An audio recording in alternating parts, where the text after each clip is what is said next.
Now, good afternoon to everybody. On behalf of Red Cloud, I'd like to welcome all of you to our Day 2 keynote presentation for Oktoberfest 2020. I'd especially like to thank Ross Beaty, who most moderators simply mention the word legend when they introduce him, but I think it's important to give a greater description to our audience today. Ross is a geologist and a resource company entrepreneur with over 46 years of experience in international minerals and renewable energy industries.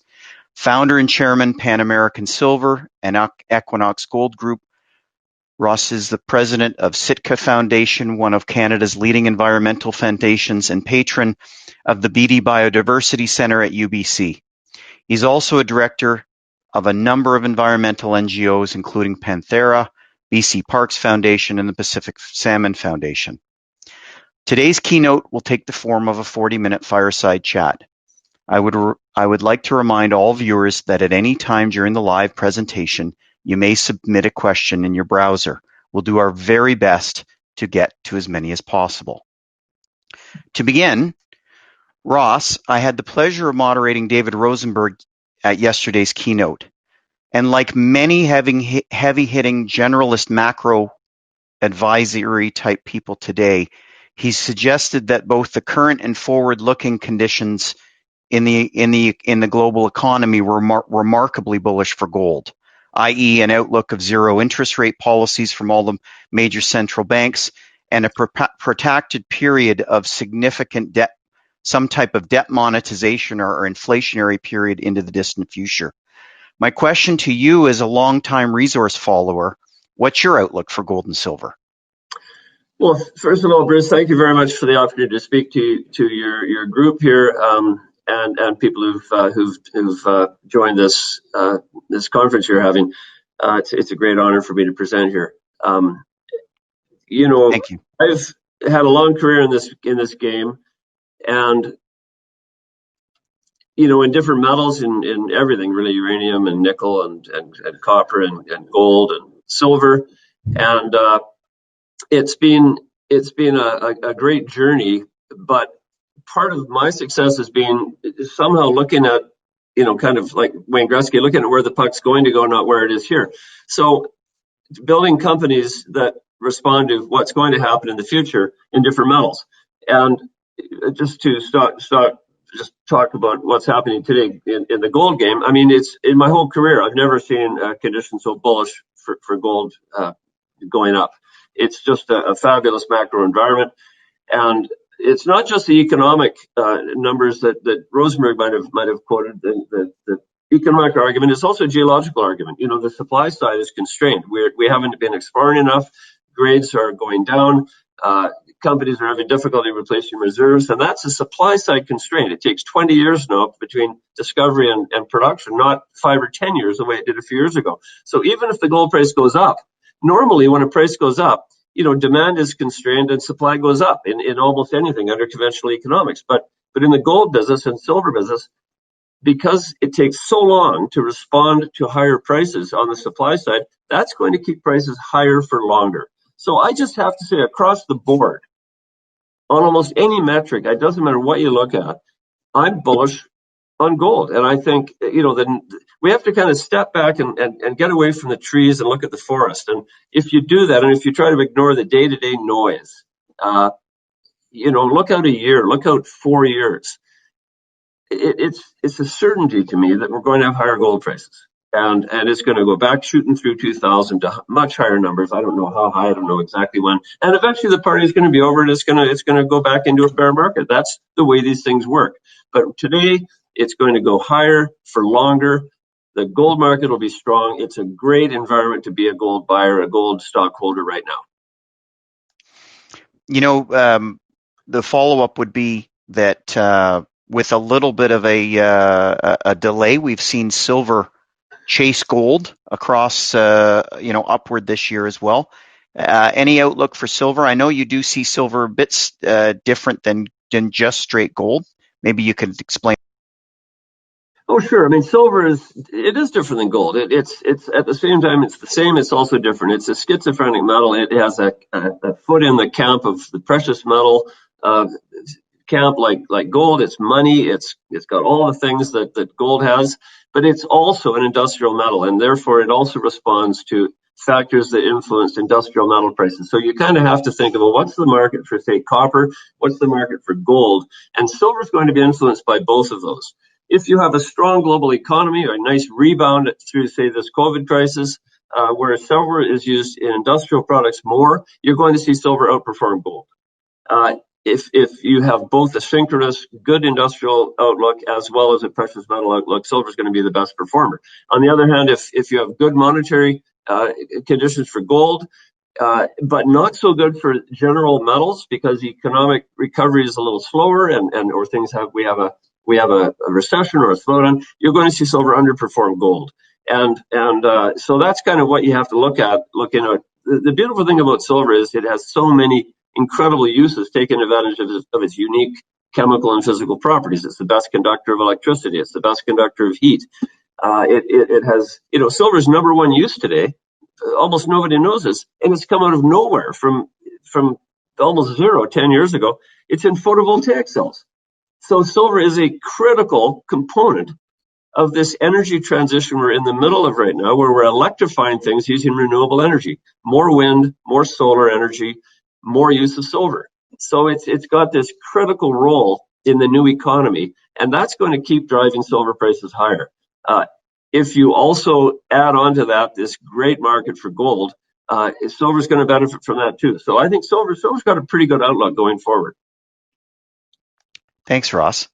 So we were very fortunate at Red Cloud at our pre-PDAC conference to have Robert Friedland speak on the stage. And he brought up the idea of all of the ESG money, this trillions of dollars that's being run around the world now, and the need to find a true proper cause, and that his primary belief is that it's going to find its way into reducing carbon emissions via electrification. I just wonder what you sort of think of that. I agree with it totally. I mean, we are in an energy transition globally. We are trying to get away from carbon, trying to reduce the reality of global warming. Most countries in the world are on the same page, and they're doing it dramatically. You just have to look at what's going on to emissions in countries like Europe and or regions like Europe and China and so on. It's a fact of life, and it's going to accelerate the move to electrification of automobile transportation and everything in society. And the provision of that electricity with renewable, clean energy. That's the other side of that trend. Well, all of that transition requires more metals, particularly metals like copper and nickel and lithium, of course, and cobalt. And I mean, you could take the whole periodic table, and metals are going to be. So it's trillions and trillions of dollars, and that's going to stimulate things like silver and all the other metals. But if you look at the gold side, there's tens of trillions of dollars in monetary assets like bonds that I mean, why anybody would hold bonds today in a negative or flat interest environment, it just staggers me, especially with the prospects for higher inflation. I just don't understand it. So you could see a shift of these tens of trillions of dollars from the more conventional, bonds and some stocks into, say, gold or into precious metal investments, ETFs and gold equities. I mean, that's where the tsunami is going to come when it comes. And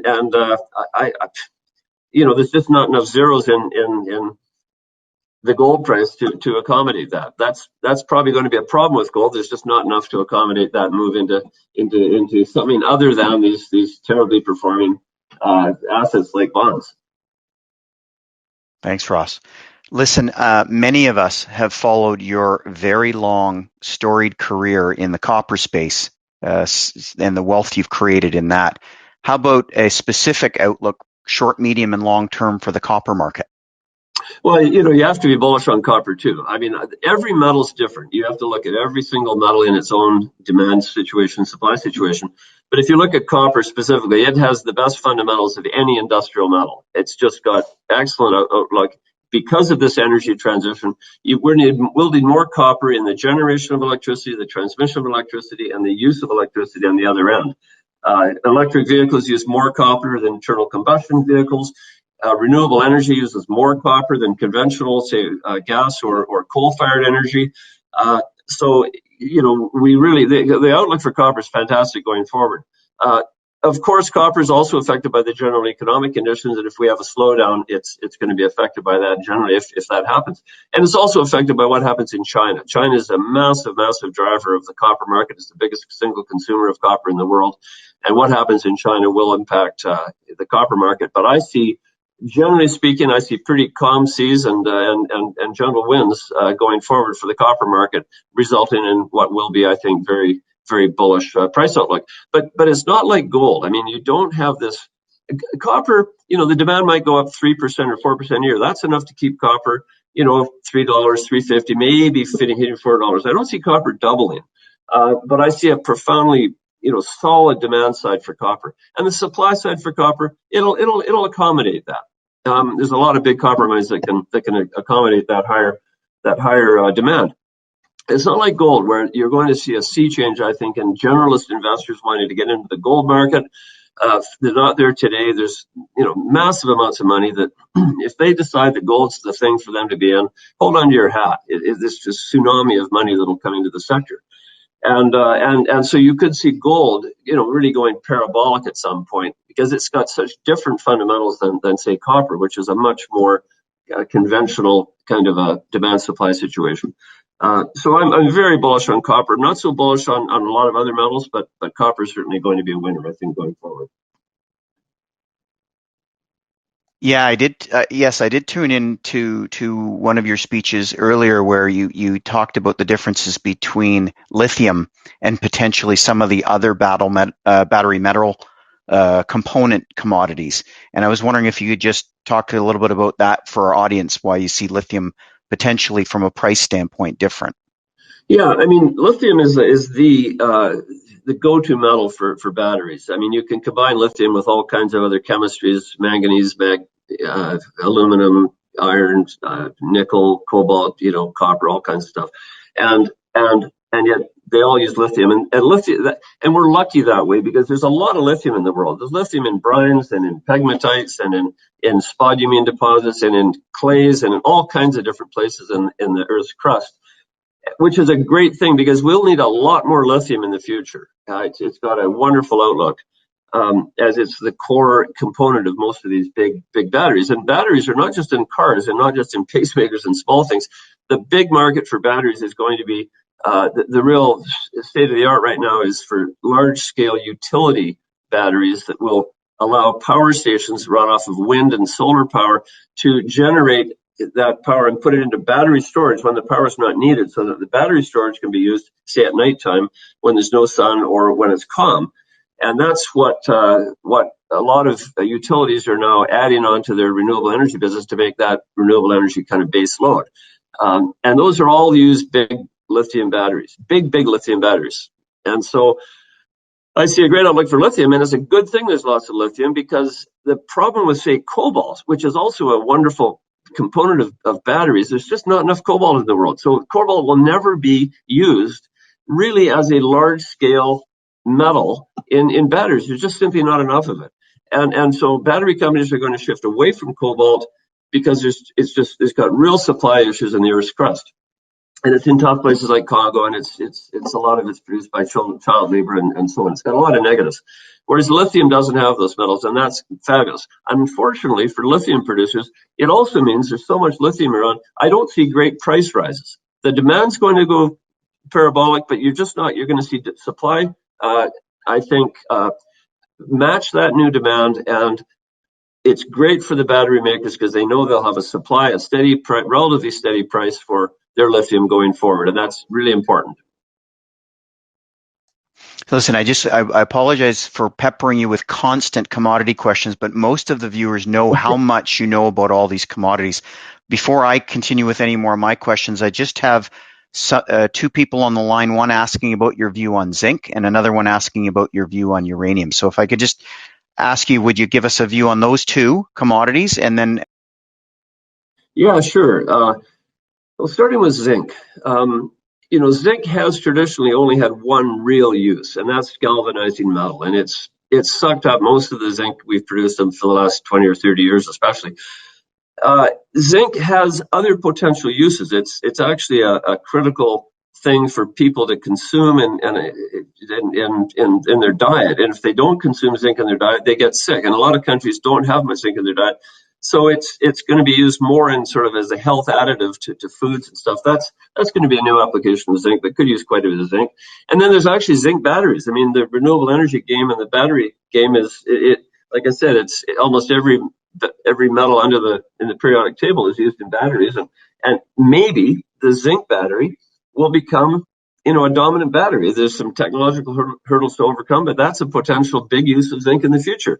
So zinc is not as exciting a metal. It's characterized for the last, say, 30 or 40 years in my career by having 10 years of terrible markets and 1 or 2 years of good markets. It's just not being a metal that you could rely on to make investors much money in terms of betting on zinc exploration companies or zinc producing companies. And I kind of think that's likely to happen going forward. So I'm not terribly sanguine about the prospects for higher zinc prices, unless there's a real technological breakthrough in that battery business or somewhere else. Moving to uranium, I've liked uranium for a long time, and especially in the clean energy game. It's a clean energy. It produces emissions-free power. That's its main use. Uranium's main use today is to make electricity. The problem there is that it's expensive electricity, and it's good electricity. It's used in a lot of countries that don't have other resources, but it's extremely expensive. And the incredible innovations in the solar and wind power business in the last 10 years have dropped the prices of making solar electricity and wind electricity so profoundly. Wind prices, now you can make wind power for 5 cents a kilowatt hour, say. 10 years ago, you needed 15 cents. Solar energy, 10 years ago, you needed 40 cents a kilowatt hour. Today, you can make solar power almost anywhere in the world for 3 or 4 cents a kilowatt hour. I mean, there's massive solar fields being developed in Morocco, Dubai, Abu Dhabi, Saudi Arabia, Iran, in the desert environments of the world, in Chile, in America. Huge, multi-thousand megawatt solar installations for 3 or 4 cents a kilowatt hour. I mean, it was unheard of. So they can produce all this power, and uranium cannot compete with this. Nuclear energy just cannot compete with it. Nuclear energy needs 14 or 15 cents a kilowatt hour to make money. It takes 20 years or 10 or 20 years to permit and build one of these things. Multi-billion-dollar construction costs. You can only do it in certain places. There's massive social license problems with making a nuclear power plant near population centers and earthquake centers and so on. So it's just a tough game. Unfortunately, that means that uranium as a metal and as an exploration or a mining product is just going to be more and more difficult. I don't see strong uranium prices going forward. I see less demand. There's lots of uranium supply. I'm sorry to say I don't hold out great prospects for the future of uranium. I wish I could say it differently, because I think the metal itself is good, and the nuclear power is actually a good business. It's just expensive. I understand. Thanks, Ross. So just moving off commodity questions themselves, I wanted to ask, as a incredibly successful resource entrepreneur, can you speak to your screening methodology as an investor, the framework that you utilize to decide what and where to invest in and where to stay away from? Sure. Well, Bruce, you probably know I'm more of a developer than an investor. I mean, I've had kind of certain phases of my life, really, from 2009 to 2015 or 16, when I was investing in more companies. But really, I've been most successful and have had most fun, actually, in founding companies and building my own companies. And I think I'm on number 15 right now, maybe 16 if you include Solaris Energy, or Solaris Copper, I should say. But it's been, for me, when you're a developer, you start a company and you're pretty well along. You can't get out. You can only get out when everyone gets out. If you sell the company, and a company like Pan American or Equinox Gold, the game plan here is never to sell, is to actually just build a big company that lives longer than me and build a kind of a world-class mining company. And that's a lot of fun too. So, investing, when I'm an investor, I look at things with a different filter than when I do as a developer, because I'm not really here for the short term as a developer. Whereas as an investor, you can always sell. You can say, well, I don't like the company, I don't like the management, I don't like the commodity, or I need the money, and bingo, you're out, and then you're gone, and then you have no love, no attention to the company you were part of. As a developer, you've got to take the long game, and you've really got to build for the outcome that will maximize value, either to sell the company or to build something of long-term, tangible, sustainable value. That's, to me, a much more satisfying thing than being a pure investor. Thanks for that, Ross.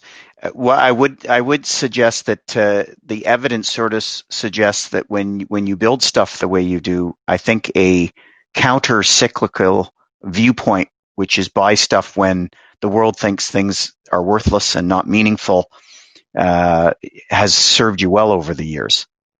It has. It's been the one thing that I think I can feel very proud of after my career, and that's building things where you kind of look out to what might happen, 5 years from then, or 4 or 5 years, and actually build an asset base that takes advantage of where the market is going to go.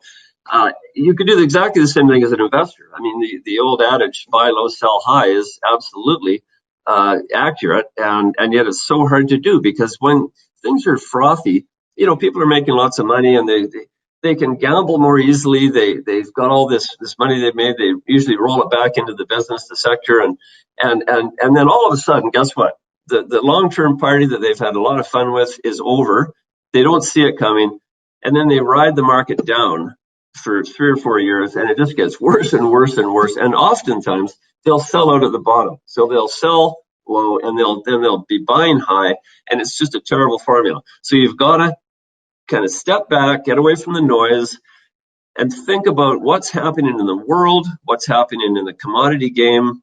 What are the conditions that are going to change the paradigm, change the reality of a specific moment? And so I've been lucky enough to be able to do that. It hasn't always been successful. We've had all kinds of flops. I mean, believe me, typically people will only know my successes. I've had all kinds of flops. And yet, when I started Pan American, for example, in 1994, I was so confident. I mean, I knew nothing about the silver market, but I thought I knew a lot, and I was able to speak as a promoter, and starting with this company that had no assets, no people, no properties, no nothing, no cash. But I was going to build the world's biggest silver mining company. That was our mission from day one. And I confidently predicted silver was going to go from the then $5 an ounce to $10 an ounce by the end of the 1990s, six or 7 years. I had all the reasons in the world that was going to happen. I was confident. I was able to cite stats and everything else. Of course, I was completely wrong. At the end of the decade, silver was $1 lower. It was $4 an ounce, almost an all-time low than when I started.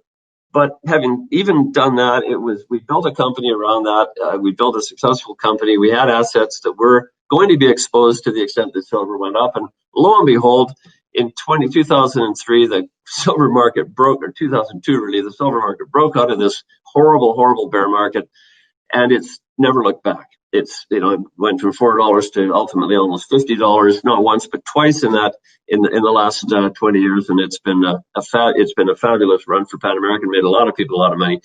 We did the same thing in the copper game. We built the Lumina copper franchise when copper was at an all-time low, and lo and behold, it broke out of that, and we had all kinds of fun, made a lot of money. And now we're doing the same thing in gold. I started investing in gold actually in 2016, 2015 really. That's when we started Lumina Gold and Luminex, and then in 2018 we started Equinox Gold, and it was really to take advantage of what I could see as the conditions that were going to influence gold prices to move them higher. I mean, it just was to me, it was like a red flag to a bull when you see the entire world debasing their currencies, not just the dollar, not everybody, synchronously debasing currencies, printing money, really unsustainable fiscal and monetary policies. You just have to look at history. Every single government that's done that has had weaker currencies, and yet gold has held its purchasing power. So it was, to me, just such a no-brainer to see what was going on in the central banks of the world and governments of the world, where I just think they've gone crazy. They've got a kind of a financial insanity going on that is maybe helping the economies of these countries short term, but who's going to pay for it? It's going to be our kids and their kids, or it's going to be inflated away, or the currencies are going to be debased, and the only winners are people who hold these long-term, stores of value like gold, like silver, maybe real estate, maybe certain equities, and everybody else is going to be losing. So I think in that sense, the move that we made in 2016 to start Lumina Group, and then in 2018 to start Equinox Gold, it's worked out pretty well. It's nice to feel that you've been proven right, because the gold market has moved very significantly. It's definitely not over. We're still right in the middle of the gold bull market. And I'm very, very sure we're going to have, this party's going to keep going for quite a while. Who knows exactly how long, but it's going to be quite a while.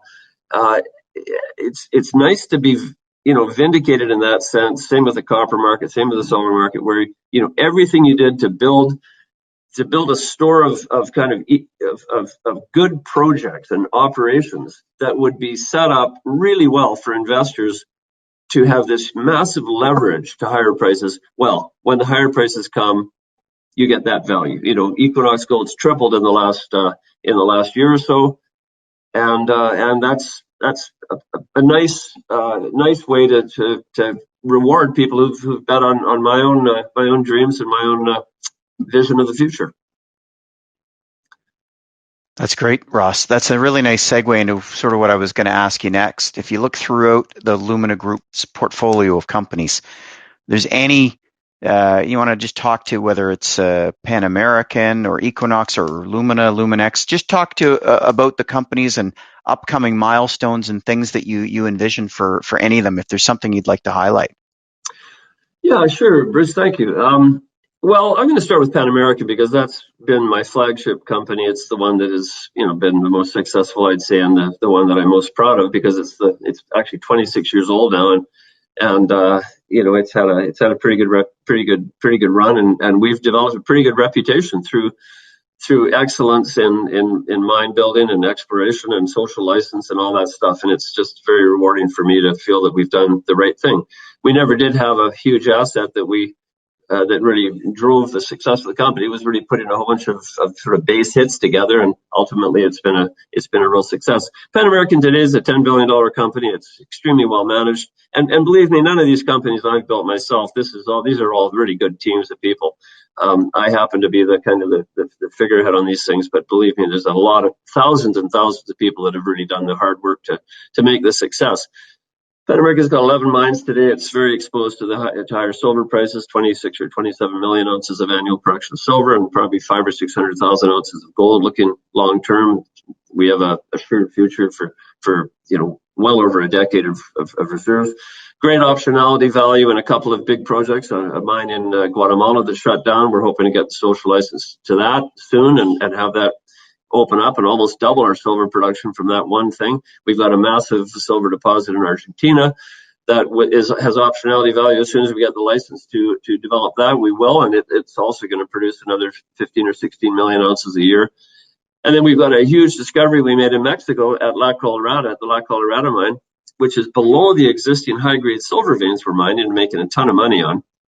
And it's just a giant silver, lead, zinc deposit with a bit of copper that is going to sustain that mine for literally decades, along with the higher grade silver mines, which we keep finding more of. So the Pan American story is just beautiful. I mean, it's a solid financial condition, good dividend, great management. There's just nothing not to like about Pan American. It should be a core holding of anybody interested in a silver equity. It should be a core position as a blue chip silver stock.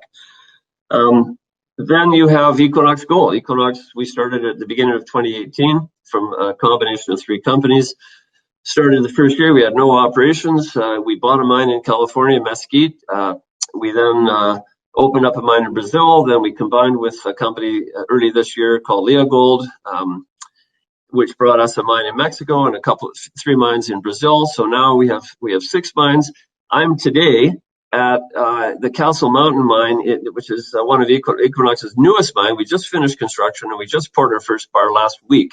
This is just south of Las Vegas in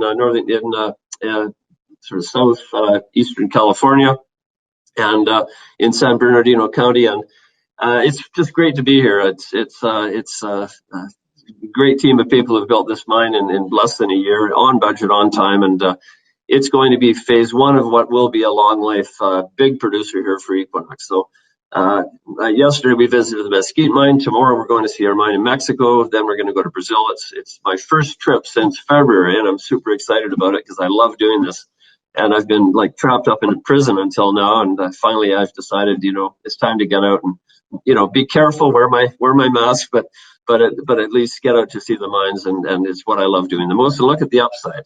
So Equinox has had this short-term fabulous growth. The company's in incredible financial condition. We just paid $200 million off on our line of credit last month, and we still have $300 million of cash and $500 million of liquidity, and a great growth pipeline. We have a new mine we're building in Brazil. It should open at the end of next year. We have an expansion in Mexico. We have an expansion of this mine here in California. Solid management. It sounds, when I say we, I mean I think there's 6,000 people now in the Equinox team that are doing all this work, and it's just a happy story. It's still undervalued. I think it's still a great thing for anybody looking for gold to buy and own. We have by far the best growth record in the entire gold mining industry in the last 2 years. And I think we're going to keep that record in the next 2 years with all the growth that'll take us to annual production of more than 1 million ounces in the immediate future. So that's the Equinox story. It's a happy story.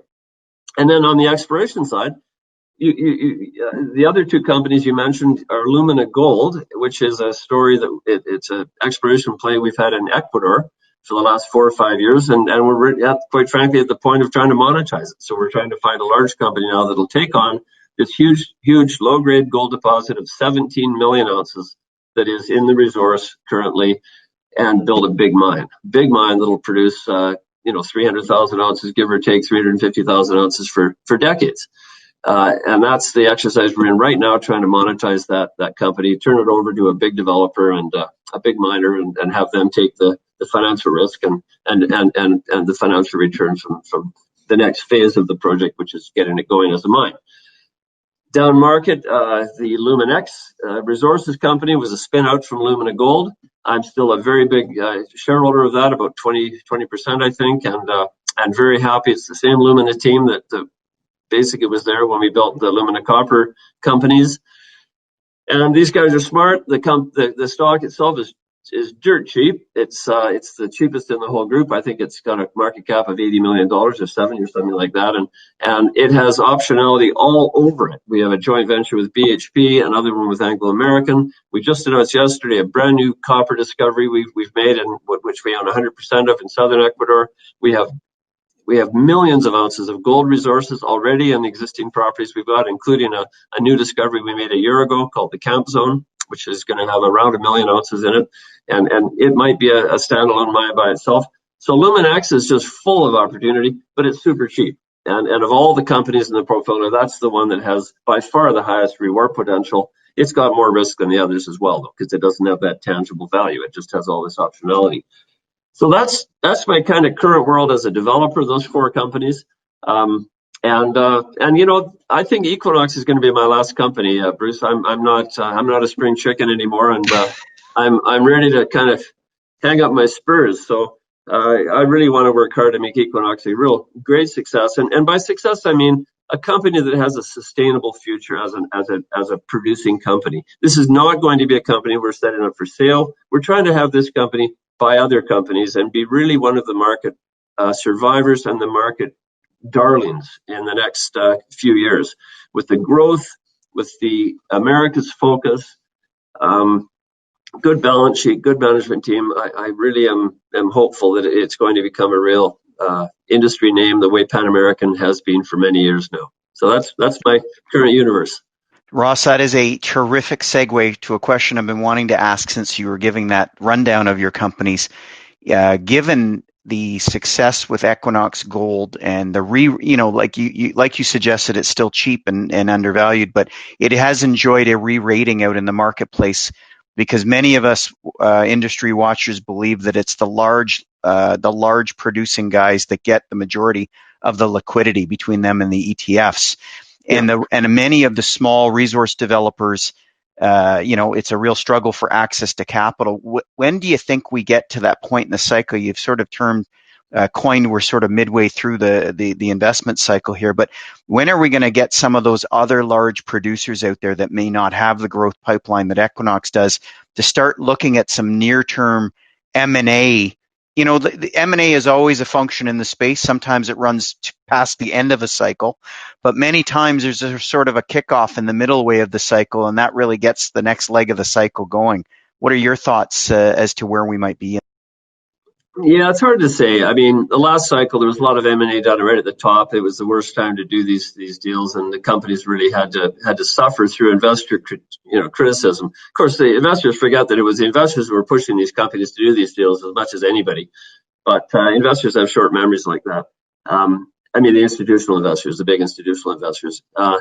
It's hard to say. M&A is a very erratic thing. It's an opportunistic thing often. But my observation right now is that the majors are still holding tight to their gunpowder. They're trying to improve their balance sheets. They're trying to hold on to the stock, trying to increase their dividends and give money back to the investors, which is good. I don't see a lot of froth at all right now. It's in fact the opposite, really. Things are pretty quiet. COVID hasn't helped. It's harder to do due diligence when you can't go to operations and travel. So this year's taken a bit of a pause, but I guess I think it's always going to be active. The truth is investors do want sizable companies today. Scale really does matter today more than it has ever mattered, because you have all of these robot investors, dumb investors like ETFs that don't really care about value. They just want companies that are big and exposed to gold, say, and that's their main criteria. So this market today really does reward size, and I think you will see a few companies. There's a big merger just happened in Australia. You will see a few big mergers happening, and hopefully Equinox is going to be part of that, because that's the way we want to position ourselves. Being bigger is better today. Size does count, and what you get with size is you get diversity, you get risk minimization, and I think it's a good strategy for today's market. So we're definitely trying to get bigger. And Ross, listen, we're almost out of time. You specifically requested I give you a couple of minutes to address some comments out there on social media. So I'm going to let you do that in the last couple of minutes before I introduce our moderator and Lumina Gold, who's going to immediately follow this session. Yeah, thanks, Bruce. Well, I'm just referring to it. There's a guy in Peru who's hiding in Peru because he's afraid to make all these outlandish reports in markets where he's going to be sued. But it's a guy who's accused me of all kinds of nasty things in connection with a property that Pan American sold called Juby a few months ago, earlier this year. And I have to tell you, just to be straight up, the story is fantasy. Pan American ran an auction for the property. They sold it to the highest bidder. We didn't really care who the highest bidder was. All we cared about was getting cash. I wasn't involved in the transaction whatsoever. I'm the non-executive chair of Pan American. I'm not management at all. They ran a fair auction. They sold it to the highest bidder for $10 million and a royalty. That bidder then flipped the property to a company that I think has gone public. I have zero interest in that company, zero interest in any of the people behind that company. I've never owned shares. I've never had an interest in any follow-on transaction. So this guy in Peru has spouted all this crap that you just have to wonder, what is his game? He's a small person, and he does this with a lot of stories. The surprise to me isn't the kind of garbage that he writes. It's that people believe it, because it's all based on innuendo and false facts, dreamed up stories. That's the thing that shocks me. I've spent, as you said, 45 years in this game. And if there's one thing I'm proud of, it's my reputation for fair dealing and honest dealing. And to have my reputation tarnished by a clown like that is very offensive. But in this world, there's not much you can do about it. So that's all I want to say about that. Investors should never believe what they read. They should check the facts. They should always look at other stories. And do their own due diligence. Do their own due diligence for sure, because there's all these people with hidden agendas that love to do this kind of stuff, and just have to shake their head. It's the world we live in. Well, Ross, with that, I really appreciate you taking the time, especially in the middle of your site visit, to join us today.